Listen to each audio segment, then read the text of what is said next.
আচ্ছা, তো আমরা যেহেতু প্রায় 1000 কিলো একটা লং ট্যুর করে আসছি, তো ছোট্ট একটা অভিজ্ঞতা আপনাদের সঙ্গে শেয়ার করি। একাধিক অভিজ্ঞতা আমি শেয়ার করবো ইনশাল্লাহ, এ নিয়ে আলাদা একটা ভিডিও আসতেছে।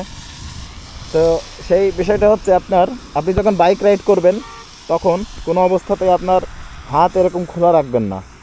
এই বিষয়টা আমি নানান ইউটিউবারদের মুখে শুনছি এই বিষয়টা না করতে। বাকি আমি কখনো আমলে নেইনি বা বুঝি নাই যে আসলে কী জন্য এরকম তারা নিষেধ করে। এইবার ট্যুরে মোটামুটি টের পাইছি আমার হাত, যেহেতু গরমকাল, রোদও বেশ ছিল, তাই বাতাস লাগার জন্য আর কি আমি হাতটা এভাবে গুছায় তারপরে আমি গাড়ি চালাই করছি মোটামুটি। পুরো আপনার এই 1000 কিলোর মধ্যে তো কমপক্ষে আপনার 500-600 কিলো তো পুরো রোদের মধ্যেই চালাইছি। তো বাসায় আসার পরে আর কি বিষয়টা নোটিস করতে পারছি যে আমার এই হাতের দোনো হাত একদম কালো হয়ে গেছে। তো শুধু কালোই হয়েছে যে তা না, আপনার এইটা মাঝে মাঝে চুলকাচ্ছে আর কি। আর চুলকানোর কারণে আপনার দেখলাম যে ওই সাদা সাদা গোটা গোটা হয়ে গেছে আর কি।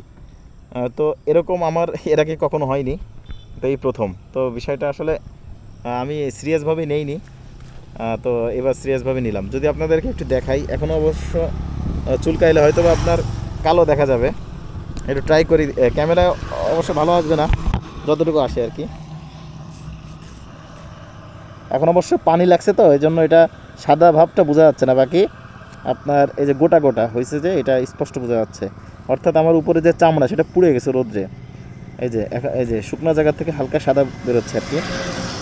তো তো এই হচ্ছে বিষয়।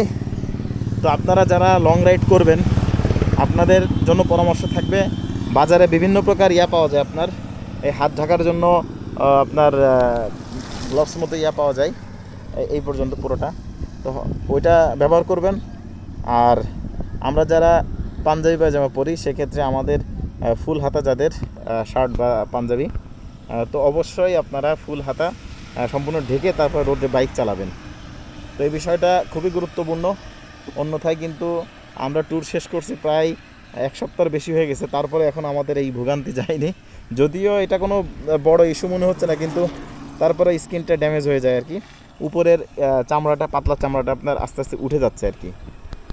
তো এই হচ্ছে ছোট্ট একটা টিপস আপনাদের জন্য। এরকম অসংখ্য টিপস আমার জানা আছে, যেটা লং ট্যুর করার কারণে আর কি বুঝতে পারছি, যে সেইগুলো ইনশাল্লাহ পর্যায়ক্রমে আপনাদের সামনে উপস্থাপন করব। তো এই জন্য এই বিষয়গুলো সবাই খেয়াল রাখবেন, বেশ গুরুত্বের সাথে দেখবেন। তো ভিডিওটি এই পর্যন্ত আজকের মতো। এই পরামর্শটা আপনাদের জন্য কেমন লাগলো অবশ্যই কমেন্ট করে জানাবেন।